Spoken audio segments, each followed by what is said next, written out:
ดองอยู่เขตนอกอยู่ชนบทหรือว่าอยู่บ้านนอกเฮาคือเก่าพี่น้องบ่มีหยังของฝากเฮามื้อนี้สิ ไม่เพิ่นมีแต่เหล้าขาว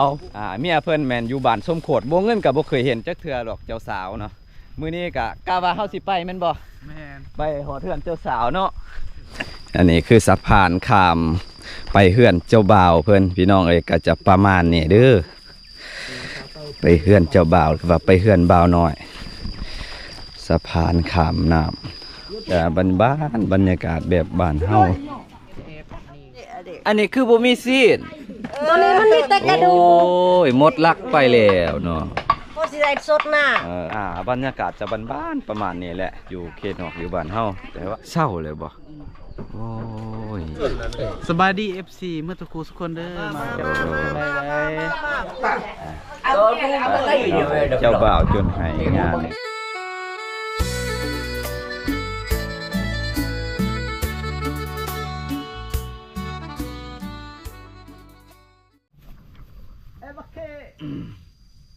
ก็ได้สบายดีเสือไก่จะมองสาวน่ะเสือไก่ว่าไงตัวเดี๋ยวกระตาอยู่กระตาหลดกระเจเราโทรศัพท์กับสายสารรถประตื้อแหละเนี่ยดอกเลยบุกกองบึกเอาแล้วสบายดีพี่น้องเบิดสุขุสุขคนตอนนี้โบเงินอยู่ที่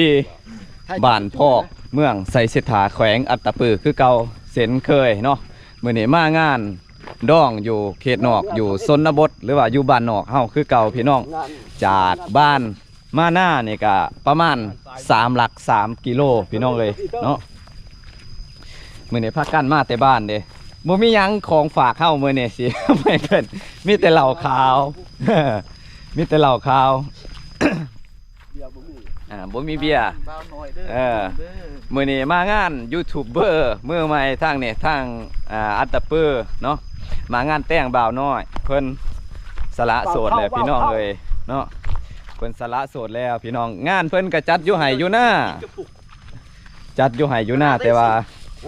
บรรยากาศนะมันสิเป็นแบบเก่าแบบดังเดิมบ่แบบบ้านเฮาสมัยเก่าสมัยก่อนบ่นะครับติดตามเบิ่งสมน้ำกันพี่น้องเพราะว่าอยู่เขตนอกอยู่เขตชนบทนะจะเป็นคือกันเบิดนะส่วนมากส่วนหลายเนาะแต่ว่าจะมีเบียร์บ่หรือว่ามีเครื่องเสียงบ่นะกาทาติดตามเบิ่งสมน้ำกันพอดีมื้อนี้เป็นมือผูกแขนเนาะมือผูกแขนแหละหลังจากผูกแขนแล้วทางฝ่ายซ้ายแล้วก็สิแห่ไปทางฝ่ายยิ่งเนาะเอาเมียคนละบ้านเนาะแต่ว่าอยู่เมืองไสเสถาคือกันแต่ว่าจากบ้านจากเฮือนเจ้าบ่าวไปหาเฮือนเจ้าสาวนี่ก็รวมๆกับเบานุ่ยเกือบ10 หลักหรือว่าเกือบ10 กิโลพี่น้องเอ้ยเนาะบางเทื่อได้เลยเนาะได้เนาะแต่เมืองเก่ามาบ้านเฮานี่ยัง5 กิโลเลยประมาณ10 ปลายแหละเนาะจากเมียเพิ่นแม่นอยู่บ้านส้มโขดบ่เงินก็บ่เคยเห็นจักเทื่อดอกเจ้าสาวเนาะมื้อนี้ก็กะว่าเฮาสิไปแม่นบ่แม่นไปหอเทือนเจ้าสาวเนาะ ไปแล้วไปเบิ่งงานทางพุ่นอีกว่าเป็นจังใดเพราะว่าทางนั้นจะหม้อตัวเมืองแน่เนาะบ่คือทางนี้มันอยู่เขตนอกอยู่เขตชนบทคือเก่าคือเดิมเลยพี่น้องมื้อนี้งานตูดคือเก่าสิตูดจนทรงขาดเลยงานสุดท้ายเนาะคนสุดท้ายมื้อนี้ทั้งบ่าวน้อย ท่านหอดหน้าเพิ่นได้นี่ฮะยังสิได้ขามห่วยไปพี่น้องเลย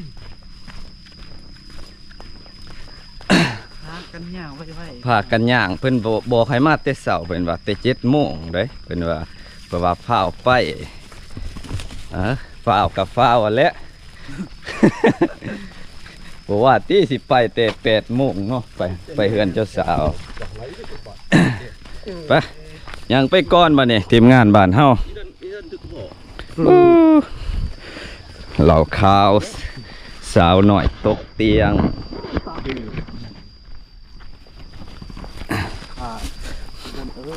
อันนี้คือสะพานข้ามไปเฮือนเจ้าบ่าวเพิ่นพี่น้องเอ้ยก็จะประมาณนี้เด้อไปเฮือนเจ้าบ่าวว่าไปเฮือนบ่าวน้อยสะพานข้ามน้ำ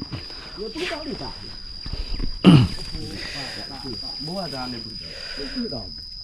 งานดองอยู่เขตนอกอยู่ชนบทนี่ถ้าว่าคนทางในเมืองนี่สิมานี่ก็สิไต่สะพานนี่บ่เป็นได้เด้อไต่คอนี่เลยบ่ได้กินดองเขาซ้ำเนาะโตนลงนี่เนาะพ่อใหญ่เนาะพ่อใหญ่คือบ่โดดให้เบิ่งแน่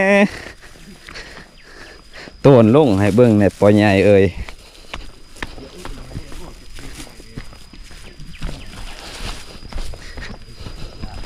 นี่ก็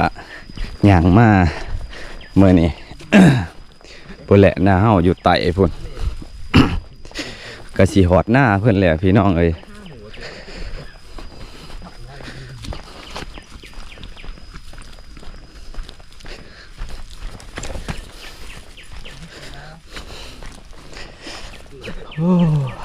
แต่ว่าอยู่ไห้อยู่หน้านี่สิเฮเคยคักเลยเนาะคือมืองานตะบุยนี่คักเติบได้แห่ไปไกลสำนั้นอันนี้ก็สิย่างไปหอดสมโขดผู้เดียวผู้ดีมีแขกคนมาเลยกันน่าจะบ่หลายปานใดเนาะเป็นเชิญเฮานี่คันบ่แม่นหมู่คู่นี่บ่ฮอดดอกอันนี้เฮาหมู่คู่เพิ่นยังว่าไปหอดไปถึงพ่อใหญ่นี่ก็หมู่เพิ่นผู้หนึ่งตอนสมัยข่าวต่อต้านอ้าวรถผู้ใดเมื่อนานี่บ่นี่ย่างเสียวใส่ย่างลังนี่แก่เบาะนี่เก่งเนาะเพิ่นขับแก่เบาะ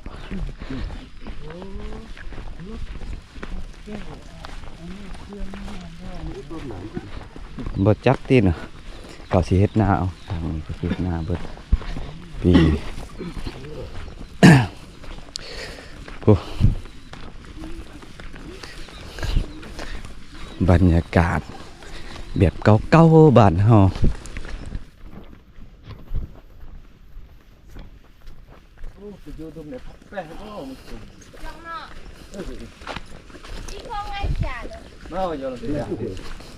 นานนี่สูงนี่แบบสูงคุณเบลเบอร์เมลบอก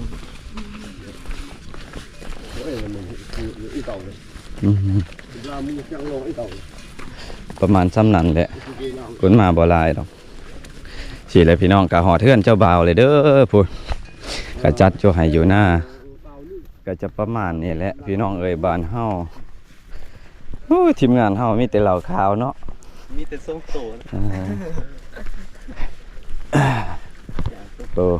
เอ้าขอยคิดว่าเพื่อนสิผูกแขนขอยคิดว่าเพื่อนสิผูกแขนอยู่ลุ่มเนาะเพิ่นผูกแขนอยู่เทิงเหือนนี่เนาะค่อยว่าเพิ่นสิผูกอยู่ลุ่มซั่นดอกเฮ็ดอันนี้เฮ็ดดอกเฮ็ดเก่งเพิ่นบ่มีเต้นงานนี่คือกับบ้านเฮาแบบดังเดิมเลยบ่มีเต้นงานนี่มีแต่คนสิเต้นเนาะดีเดี๋ยวหมอขวัญเพิ่นบ่ทันได้สูตรบ่มาหอดเลยพี่น้องเปิดดูนี่กะบ้านบรรยากาศแบบบ้านเฮานี่บ้านเฮา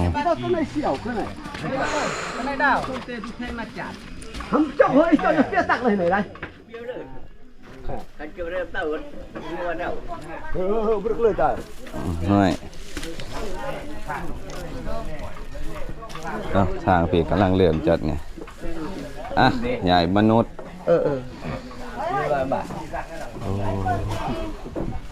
จะประกวนอยู่ไหนโอ้เจ้าสาวหน่อยเพิ่น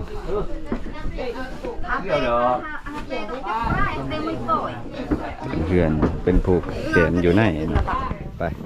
โอ้ยสบายดีโอ้ยสละโสดเลยตั้งเจ้าบ่าวมื้อนี้โอ้ยสิได้เห็นอยู่พุ่นเลยมือนี่แหละแม่ดำคนดังนี่ลุดอีกบ่มื้อนี้มีคลิปลุดอีกบ่อย่าให้มันลุดเด้อพี่น้องเอ้ยบรรยากาศบ้านเฮาจะประมาณนี้คนงามคนโลตัวนี้แหละสุดยอดเลยลงเสี่ยวครับ ตรงแบบบ้านเฮาแบบสมัยเก่าสมัยก่อนบรรยากาศแบบดั้งเดิมบรรยากาศแบบดั้งเดิม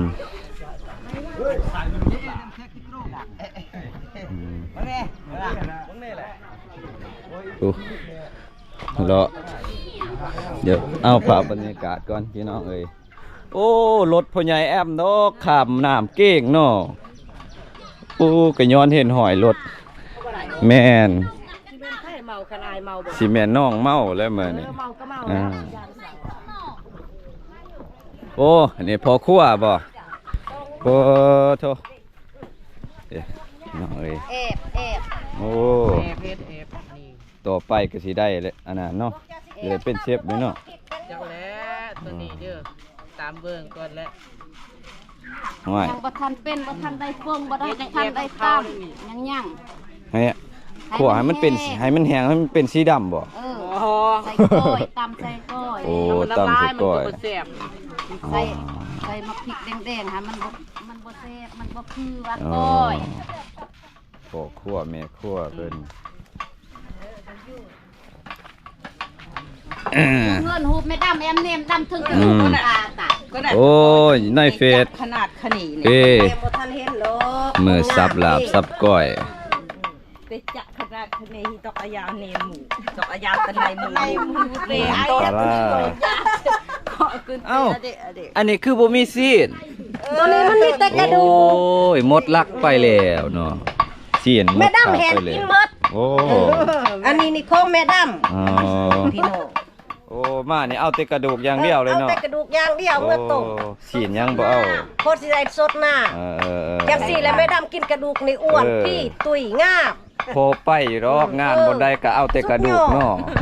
ก็บ่ให้เพิ่นไปอยู่ดอกเพิ่นบ่เอาซีนเอาแต่กระดูกบางทีแม่นซับก้อยเพิ่น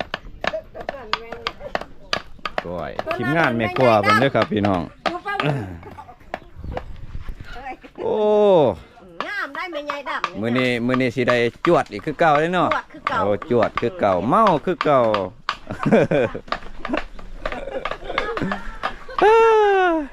สิอะไรพี่น้องเอ้ย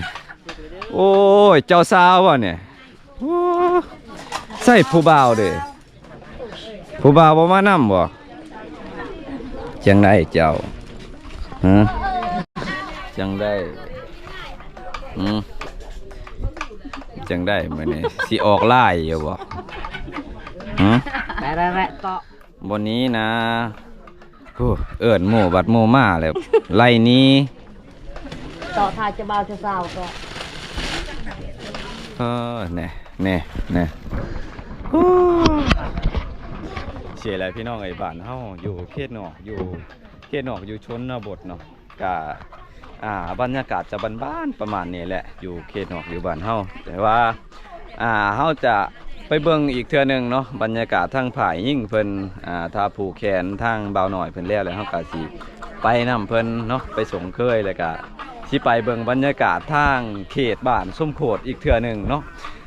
ตอนนี้แม่นบุเงินยังอยู่ที่บ้านพอกเมืองไสสิถาแขวงอัตตปือบรรยากาศอันนี้ก็คือทางเฮือนเจ้าบ่าวเพิ่นเนาะพี่น้องเอ้ย บ้านโอ้เป็นปลูกผักครบสุดเลยนะเบี้ยนี่ส่วนขั้วเพิ่น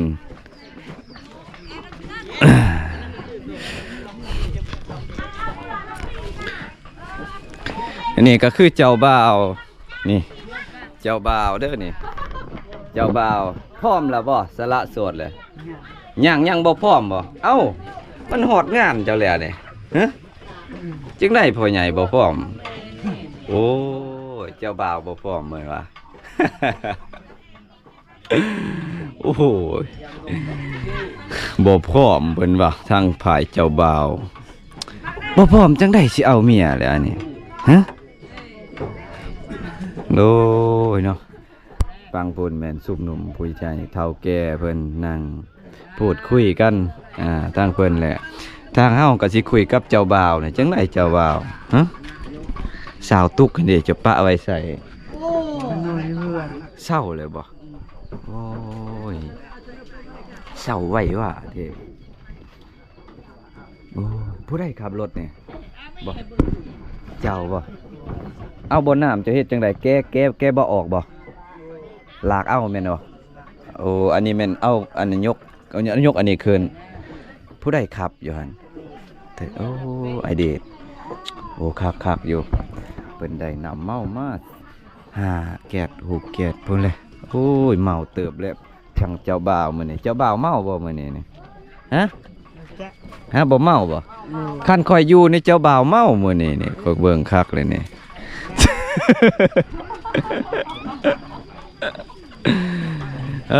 พี่น้องเอ้ยบ้านเฮาก็ปลาหมานี่แหละอยู่ไห้อยู่นะ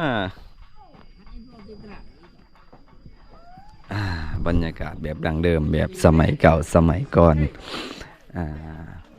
ทางพุ่นเพิ่นไถหน้าเลยเด้พี่น้องทางพุ่นโอ้ไถให้หน้าตะกาเลยเพิ่นไถแล้วเรียบร้อยพี่น้องเอ้ยเนาะ นี่แหละอยู่บ้านเฮาก็จะประมาณนี้บ้านๆแบบดังเดิม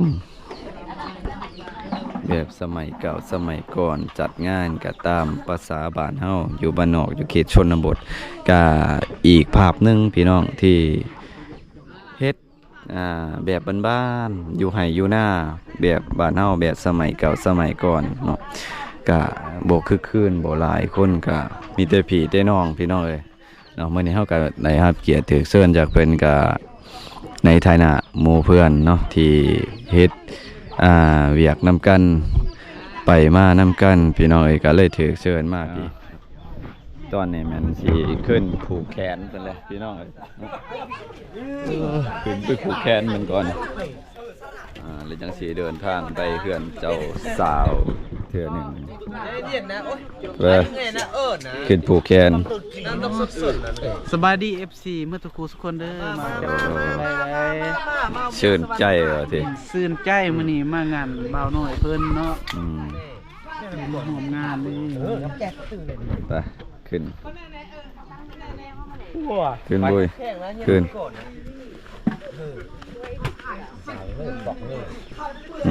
ปัดแบบนี้แล้วเลยสกายเอามุ้ยเป็นเห็ดเวียกน้ำคอยมือหนึ่งดีไปเจ๊แหละแล้วไอ้สเต็กไก่ไอ้ที่ไก่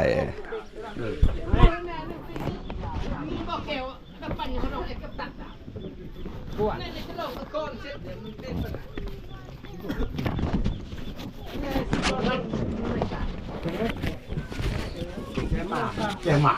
หน้าพาเพราะบาดห้ามเลยว่ารังโมชั่นหาเลยยายก็ล้านหาเลยเราต้องปึกตัดหรอเบิร์ในกระเป๋าบอกใจสักหน่อยแปรซื่อๆดอกนี่เบิร์แปรซื่อๆมาไปแต่คนบุ่งได้อีตาพ่อเจ็บเลยเจ็บอ่ะเจ็บเลยเนาในโกลคืออีบึกเนาในโกลคือเป็นไหนให้ลามาให้คอเจ้าลิบุไงรอบบุเราระบุรอบง่ายเพื่อนเจ้าก็ง่ายให้เราห้องให้เลยกระเป๋างาน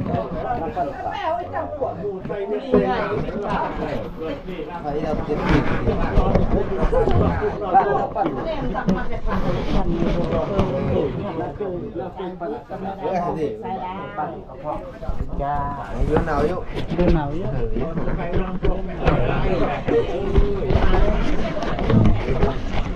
วไหมไอ้ตะเคียครับก่อนได้ลูกลานไปนำลังลูกลานกับโคนี่là hội hè đấy nhưng bằng này đi ngay rồi thằng măng nô tụi em thôi đi raคนใหญ่เป็นคนไปไว้เด้อเจ้าบ่าวจนหายงานเลยtên bố bây giờ hàng rồi nó chưa tên tên nó chưa bự thùng hai được thay này ประมาณนี้พี่น้องเสียงเฮา จักกี่บาทติดตัวติดแรงเสร็จติดเลย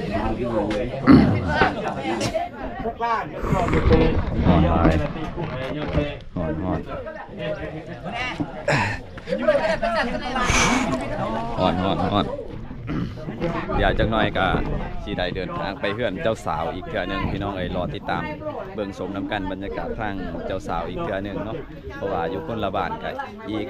10 ปลายกิโลเฮาจังสิไปฮอดเฮือนเจ้าสาวเพิ่นอีกเทื่อนึงพี่น้องมีแต่รอท่าติดตามเบิ่งชมน้ำกันเด้อพี่น้องเด้อลาดก้อยตีเลยโอ้ยพ่อครัวบ้านลูกโดดบ่บ้านลูกใหญ่แท้ ai pak balin ke bara oh ini bara sedang nah besok mùng này ôi ơn khả hả đưa vừa đấy mùng như này เมาแล้วลงถีบลงกลับมานะโอ้ยเฮ็ดโอ้ยบริหารกรรมบ้านเฮานี่หาเบิ่งหญ้าเลยอยู่หน้านี่ยังแต่บ่อเดียวน้ำเพิ่นนี่แหละยังใส่บ่อน้ำสูง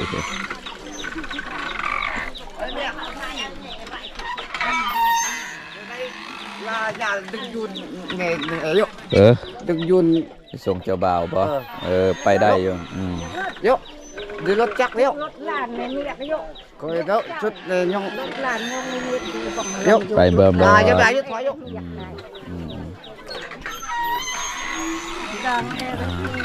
ส่วนข้าวส่วนยามนึงเด้อเลยเงียบจืดยุกรถหลานมันอ่อนล้าได้รถหลานนึงได้ เป็นหยังดอก นี่แม่ได้ยกเมียก็ยกเจ้า พี่น้องเอ้ยเนาะตอนนี้คือเฮารับประทานอาหารหรือว่ากินข้าวแล้วเรียบร้อยแล้วก็สิเดินทางต่อไปส่งตัวเจ้าบ่าวเนาะเพราะว่าค่อนข้างไกลพอสมควรน่ะ10 ปลายกว่าหลักหรือว่า10 ปลายกว่ากิโลจากเฮือนเจ้าบ่าวที่เฮาอยู่ณตอนนี้พี่น้องเอ้ยเดี๋ยวเฮาสิได้เดินทางต่อไปส่งตัวเจ้าบ่าวเพิ่นอีกพี่น้องเอ้ยเนาะก็สิได้พอกันสิพาไปเบิ่งไปชมบรรยากาศอยู่ทางฝ่ายยิ่งหรือว่าทางฝ่ายเจ้าสาวเพิ่นที่อยู่บ้านสมโคตรเมืองไสเศรษฐาเนาะก็ระยะทางก็10 ปลายกว่าหลักหรือว่า10 ปลายกว่ากิโลจากบ้านเฮาไปพี่น้องเอ้ยก็ไปติดตามเบิ่งชมน้ำกันเด้อพี่น้องเด้อเนาะตอนนี้ยังอยู่เฮือนเจ้าบ่าวเนาะจักหน่อยก็สิออกไปเดินทางไปส่งตัวเจ้าบ่าวเพิ่นเนาะคลิปนี้ก็ประมาณนี้แหละอยู่บ้านเฮาแบบบ้านๆจัดขึ้นอยู่ไห่อยู่หน้าแบบสมัยเก่าสมัยก่อนพี่น้องเอ้ยคลิปนี้ก็จบเพียงสำนี้ขอขอบคุณขอบใจพ่อแม่พี่น้องที่เขามาเบิ่งเบิดสุขูสุคนขอให้สุขภาพแข็งแรงเบิดสุขูสุคนถ้ามากถ้าสอบก็ฝากกดไลค์กดแชร์หน่อยเด้อพี่น้องเด้อเนาะสุขภาพแข็งแรงเบิดสุขูสุคนพี่น้องบ๊ายบาย